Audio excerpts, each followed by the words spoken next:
Fala meus amigos, tudo bem com vocês? Bem-vindo a mais um vídeo do canal Papo Café História.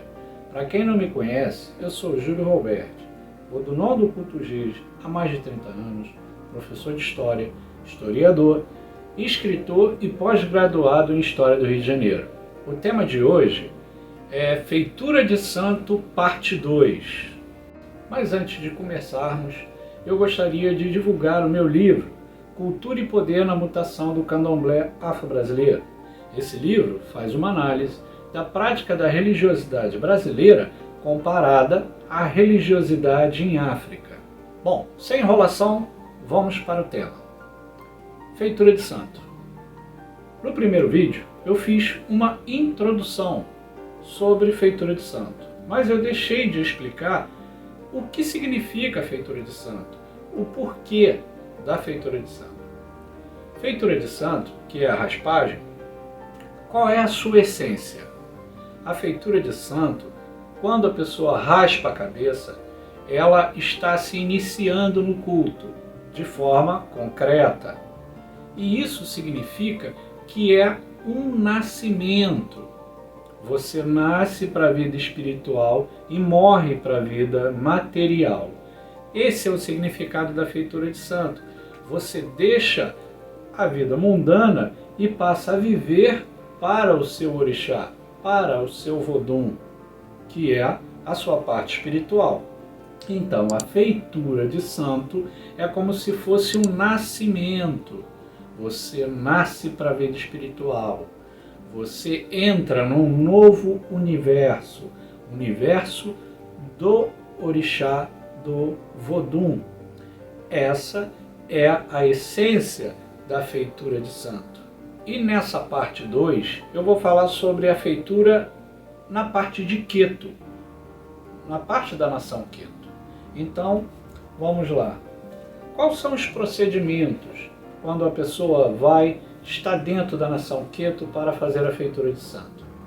As primeiras coisas que eu falei para vocês é que no Queto existe aquela possibilidade de você se preparar com antecedência. Então o zelador de santo viu que você tem a necessidade de fazer o seu orixá, então você vai se preparar, ele vai te dar a lista, ele vai dar os valores e você vai se preparar para que você possa tomar a sua obrigação, fazer a sua feitura. Depois que chega o dia, o que acontece com você nessa situação da feitura, você já dentro da roça? Acontece que as primeiras coisas que você tem que fazer são os ebós, quando você entra para fazer a sua feitura. Aí na parte do Queto tem aquela situação de ebó de mata, ebó de rua, ebó de mar, né? Ebó icu. Então tem vários tipos de limpeza que você faz antes de você recolher definitivamente para fazer a feitura. Então vocês veem que é um processo. Gente, olha só. Às vezes as pessoas têm a errônea impressão, a errônea ilusão de que vai fazer o santo e vai ser uma coisa mágica, que ela vai ter poderes. Eu já escutei disso. Eu quero fazer o santo que eu vou conversar com meu pai, ele vai vir, ele vai aparecer. Nem sempre isso acontece para todas as pessoas. Depende da mediunidade da pessoa, do grau de vínculo que ela tem com seu orixá. Pode acontecer? Pode. O vodum pode aparecer, o orixá pode aparecer para a pessoa? Pode. Mas nem sempre isso acontece. Muitas pessoas acham que é só raspar o santo que isso vai acontecer, tá? Mas não é assim que funciona, tá bom? Eu não gosto que as pessoas cheguem para fazer determinadas obrigações com concepções erradas, porque depois se decepciona. Muita gente já falou para mim, raspei o santo, achei que aconteceu algumas coisas e não aconteceu. Mas por quê? Na mentalidade dessa pessoa, ela estava parecendo que ela estava entrando em Hogwarts, que era para fazer com o Harry Potter. E não tinha nada a ver. Uma coisa é uma coisa, outra coisa é outra coisa. Você não pode comparar um mundo de ficção com o mundo da realidade. Então, isso é muito importante. Não criem ilusão e expectativas que vocês não vão ver, para vocês não se decepcionarem lá na frente, tá bom? Então, depois dessas limpezas, desse ebó que é feito, a pessoa na parte da nação Queto é recolhida, né? Ela é recolhida depois de se limpar para poder entrar dentro do Roncó, porque existe a diferença, né, de nomenclatura para o Queto e para o Jeje. Então, a parte onde que o Iaô fica, né, é o Roncó. Já tem essa diferenciação, porque no Queto a gente fala Iaô, no Jeje a gente fala Vodunce, tá bom? E nesse meio tempo da pessoa recolhida, o que acontece com a pessoa? A pessoa aprende as rezas da nação, tá? Aprende os cânticos da nação, aprende como se dança para determinados orixás. A pessoa não fica inerte esse período todo. Na maioria das vezes, o recolhimento é no mínimo 21 dias. Tem pessoas que ficam menos, mas aí depende depende do zelador de santo, depende de como a nação vai levar esse período de recolhimento. Então as rezas é aprendida, os cânticos é aprendido nesse período que a pessoa está recolhida. Existe também o que a gente chama de quitanda do Herê. A quitanda do Herê já é como se fosse um prenúncio da despedida da pessoa para o mundo mundano, porque precede a feitura. Então se faz uma quitanda de Herê, que são aqueles espíritos de criança, como se eles estivessem numa feira, vendendo as frutas que ficam na quitanda. Isso é uma simbologia, uma representação que é feita dentro do culto. E depois da quitanda do Herê, vem o que a gente chama de Sarapocã, que aí é a despedida do mundo físico para a entrada do mundo espiritual. A pessoa vem com o seu orixá virado no salão para dançar e se despedir daquela vida que ele tinha. São poucas pessoas que ficam na roça para ver o Sarapocã. Na maioria das vezes é mais os familiares, tá, que participam desse Sarapocã. Então a pessoa vem vestida de mariô, tá, vestida traçada com folhas de palmeira, folha de dendezeiro, e ela dança, ela faz uma roda no salão, né, mostrando a despedida daquela pessoa do mundo material e que ela vai adentrar no mundo espiritual. Depois do Sarapocã, eles voltam de novo para o seu recolhimento e dali vai começar a obrigação internas mais fortes, como a raspagem em si. E nesse ponto, você já volta para o Roncó, né, que no Queto se chama Roncó, o espaço físico onde que a pessoa fica recolhida, que vai passar pela raspagem. E daí o que acontece? Quando se faz a raspagem na pessoa, chega o momento da raspagem, no Queto se tem uma situação, que é o adocho. O adocho é uma introdução no centro da cabeça de uns elementos que todas as pessoas que são de Queto possuem o adocho, diferente do Jeje que não tem adocho, tá? No Queto tem o adocho, a pessoa é adochada, é assim que eles falam, tá bom? Com isso, vocês entram para as outras obrigações. Depois da raspagem propriamente dita, depois do adocho, o zelador de santo, na parte de Queto, o zelador de santo vai ver quais assentamentos que tem que ser feito. Aí, na maioria das vezes, ele assenta o pai de cabeça, a mãe e o terceiro santo, além de o Exu.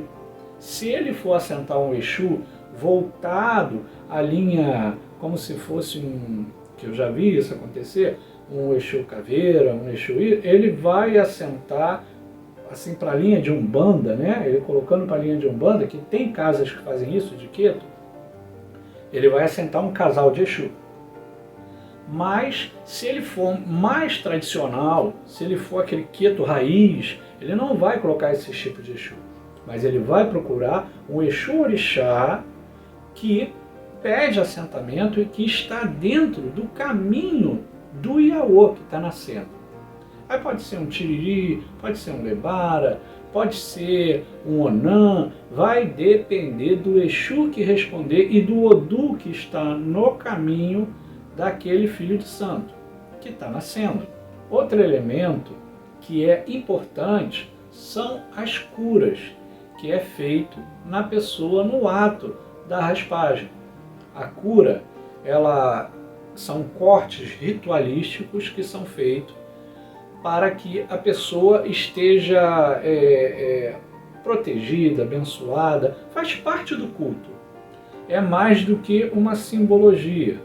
Ela leva nos ombros, ela leva no peito, nas mãos, na língua, na cabeça, nos pés. Então a cura, ela é feita com uma navalha e cada nação tem os seus traços e seus elementos respectivos, tá bom? Outra situação que acontece na feitura e que é muito importante são os banhos que as pessoas tomam, os banhos do Iaô. Os banhos do Iaô têm sempre ervas, só que todo banho é uma cerimônia, não é uma coisa aleatória. Vocês, quando tiverem recolhido, os banhos são uma coisa importante. E é muito importante esse banho do Iaô, porque na hora do banho, o banho de ervas, vocês são acordados de manhã, as pessoas que estão recolhidas são acordadas de manhã, não de madrugada, para tomar os banhos de erva. E o que acontece na hora de tomar os banhos de erva? A pessoa não toma banho sozinho, tá, gente? Quem bota você para tomar banho, na maioria das vezes, é a Eked, que é a sua mãe, ou a Yakiquerê, ou a Yadagan da casa no Queto. Elas dão o banho, vocês ficam agachados e elas jogam um banho de erva em cima. O que acontece? Como vocês estão novos, estão nascendo, o orixá de vocês passa. Então a pessoa vira no santo na hora que o banho de erva bate no corpo. Depois eles desviram o santo e você vai tomar uma bebida, que uns chamam de Gengue, outros de Gengué, para que aquela bebida como se fosse uma bebida para aumentar o axé da pessoa, para aumentar a força espiritual da pessoa, tá bom? É um preparado que você toma na cuia. Você vai tomar na cuia aquele preparado antes do seu café da manhã normal, tá? As pessoas tomam um café da manhã normal. Outro ponto que eu queria passar para vocês é sobre a alimentação do Iaô. A alimentação do Iaô, ela é normal, com algumas particularidades. Você vai almoçar, você vai jantar, você vai tomar seu café da manhã, você vai tomar seu café da tarde. Lógico, você não vai tomar café, tá bom? Café não entra dentro das obrigações. Lá você toma chá. Leite, difícil entrar, mas leite é mais fácil de entrar do que o café. Os elementos de tons escuros não são utilizados dentro das obrigações. É evitado esse tipo de elementos de tons escuros, tá bom? Por isso que o leite entra e o café não. E na maioria das vezes é o chá de erva cidreira, chá de camomila, chá de erva doce. Isso faz parte da alimentação do Iaô. Ele vai comer com pão, com manteiga, com o que for. entendeu? Mas antes tem os procedimentos, que são, como eu falei, aquela infusão, que é o Gengué, aquela infusão que a pessoa vai tomar para aumentar o seu axé. Aquilo faz parte do ritual. Depois ele toma seu café. Antes do almoço ou antes da janta, tem um preceito também que a pessoa faz. Ela vai comer uns certos elementos antes do almoço e da janta, que faz parte do preceito, tá bom? Uma outra parte da obrigação são os assentamentos do orixá. O zelador de santo, ele vai ver e vai assentar os orixás que forem do carrego daquela pessoa. Isso depende de casa para casa, tá bom? De casa para casa. Tem zelador de santo que só assenta 2, tem outros que assentam o carrego todo da pessoa. E o que acontece quando a pessoa se assenta o carrego todo? Se você tiver o carrego seu todo mesmo, assentado, isso é um sinal que você pode ter cargo de santo. Porque, na maioria das vezes, não se assenta o carrego todo para as pessoas que não têm o cargo de santo, porque você não vai ter a necessidade daquele santo todo. Uma das coisas que eu preciso deixar muito bem explicado para vocês, isso serve para todas as nações, e que vem sendo relaxadamente feito de forma absurdamente errada, é uma situação que para mim é a mais importante e é onde que acontecem os erros dentro da nação. Nem todo mundo que tomar 7 anos de santo tem que receber cuia, tem que receber a sua propriedade de pai de santo. Por que eu estou falando isso? Que nem todo mundo nasceu para ser zelador de santo. Nem todo mundo tem cargo. Antigamente, com os antigos que faziam a coisa correta, você tomava 7 anos. Se você não tivesse cargo de santo, você ia continuar sendo um irmão mais velho na roça. Mas se você tem o cargo de santo, você tomaria a sua cuia. Você faria a sua obrigação de 7 anos com o intuito de abrir casa. Então vocês veem que não é porque você chegou a 7 anos que você tem que abrir casa de santo. Você pode não ter o cargo. Gente, isso pode parecer simples, mas não é. Isso é uma coisa primordial, porque se evita. Se aquela pessoa não tem mão, você precisa de mão, axé, para você ser um zelador de santo. Se você nasceu com esse dom, se você nasceu com esse caminho de zelador de santo, está lá no seu caminho, é o seu dom, você vai ser um grande pai de santo. Você pode ser um grande pai de santo. Você pode ser uma pessoa que vai ajudar as outras pessoas. Se você não tem o cargo, se você não tem o dom, você pode encontrar dificuldades nesse caminho e a sua mão, ela não está abençoada pelo orixá para você fazer outras cabeças, porque você não nasceu com esse cargo. Isso só evitaria um monte de problemas que acontecem dentro do candomblé, um monte de decepções. O que acontece? Hoje em dia basta você chegar aos 7 anos que você toma sua cuia e abre sua casa. Isso é errado. Não tem a necessidade. Tomou 7 anos, se tiver cargo, você pega a sua cuia. Se não tiver, você continua na roça, sendo um pai pequeno, sendo qualquer outro cargo que tiver dentro da casa de santo. Não necessariamente um zelador de santo. As pessoas têm que entender, e principalmente os zeladores têm que ter a responsabilidade. Antigamente, o temor ao orixá fazia com que as pessoas se precavessem de cometer esses erros. Hoje em dia, as pessoas não têm mais esse temor ao orixá, esse medo ao orixá. Eu tenho medo do meu vodum, por isso eu ando no caminho certo com ele.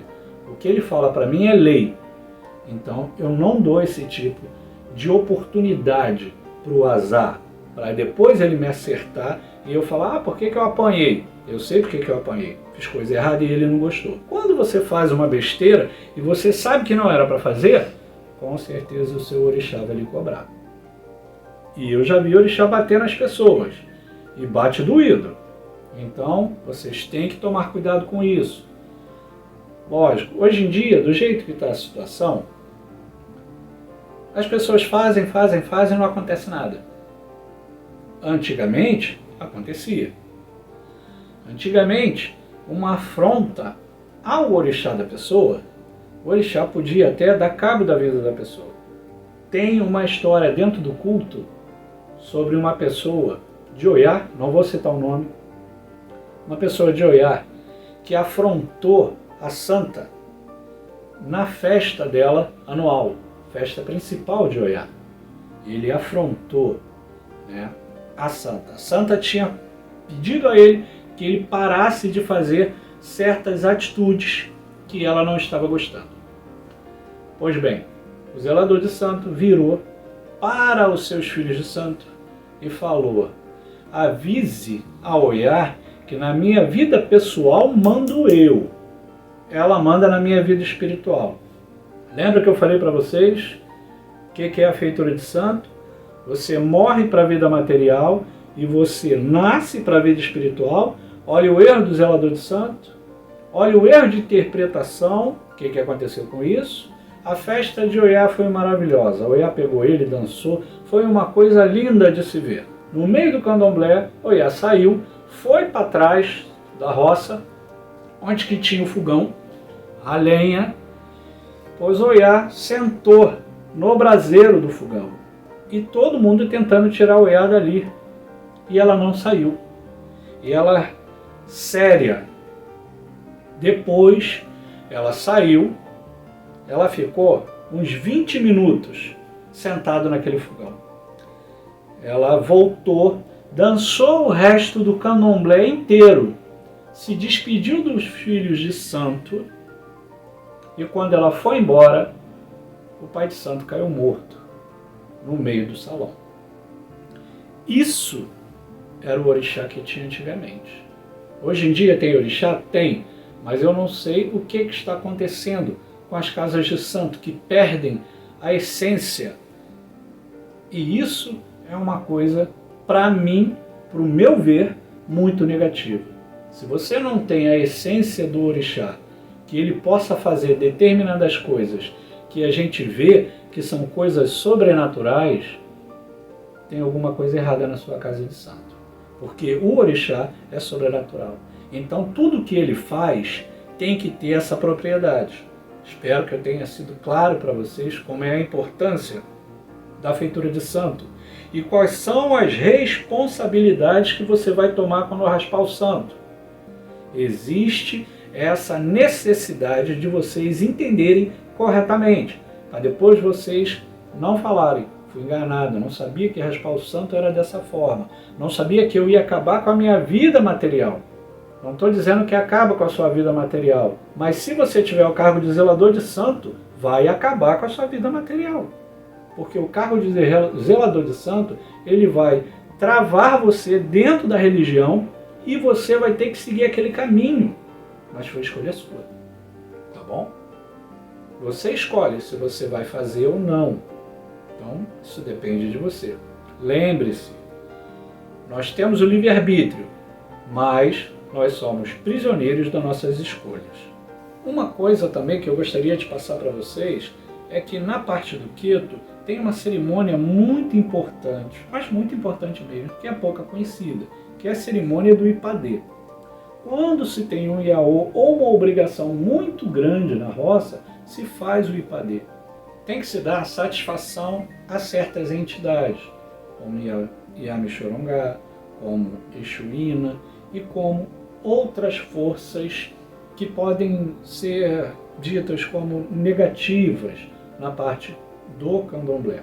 Então o Ipadê é uma cerimônia que é feita só pelas pessoas de alto grau dentro da roça, tudo apagado, tudo em silêncio, só a luz de vela, e essa cerimônia é feita, e todo o restante das pessoas da roça tem que ficar com a cabeça no chão, sem olhar. É uma cerimônia importante, é uma cerimônia muito bonita e que requer muito respeito, mas muito mesmo. Vocês vão estar mexendo com forças poderosas e que são de essência dual. Elas podem ser boas como podem ser ruins. Elas são um pouco intempestivas, essas forças que são acionadas na cerimônia do Ipadê. Bom, gente, depois disso tudo vem a saída de santo do Iaú. Saída de santo, ele vai dar o nome, vai ter a festa, e as pessoas que fizeram o santo vão ficar aí recolhidas ainda até completar o prazo de no mínimo 21 dias. Depois disso, não acabou não, tá? As pessoas, na maioria, ficam 1 ano de resguardo. 1 ano vestindo branco, 1 ano sem poder cortar o cabelo, 1 ano sem poder ir à praia, 1 ano sem beber, 1 ano sem comer determinadas comidas, principalmente aquelas que são quisilas do seu orixá. Então, obrigação de santo, feitura de santo, é uma coisa muito melindrosa, é uma coisa muito complicada de se fazer, não é uma coisa assim como as pessoas fazem hoje. E tem que ter o quê? Um preparo, principalmente psicológico, para aquela pessoa que vai entrar. Porque nem todo mundo se adapta. Muitas pessoas, depois da sua feitura, acabam saindo, se evadindo da casa de santo, porque não estavam preparados para passar por tudo aquilo. Tá bom? Espero que vocês tenham gostado desse vídeo. Peço para quem não se inscreveu no canal ainda, se inscreva no canal. Deixe o seu like para a gente, que é muito importante. Não esqueçam de deixar o seu comentário. Se você teve alguma dúvida do que eu falei, se eu esqueci de colocar alguma coisa, coloque nos comentários que eu estarei respondendo a todos. Gente, eu tive o cuidado de não me aprofundar em algumas coisas e não passar determinados elementos lá dentro que são parte do ritual. Então eu não poderia passar isso num vídeo assim para vocês. Que isso é uma coisa muito do segredo do culto. Só quem está lá dentro passa, só quem está lá dentro. Vocês puderam ter uma visão geral, uma feitura de santo da nação Queto. E como eu gosto de me despedir de vocês, Vodum Paunha Anadeji, Axé.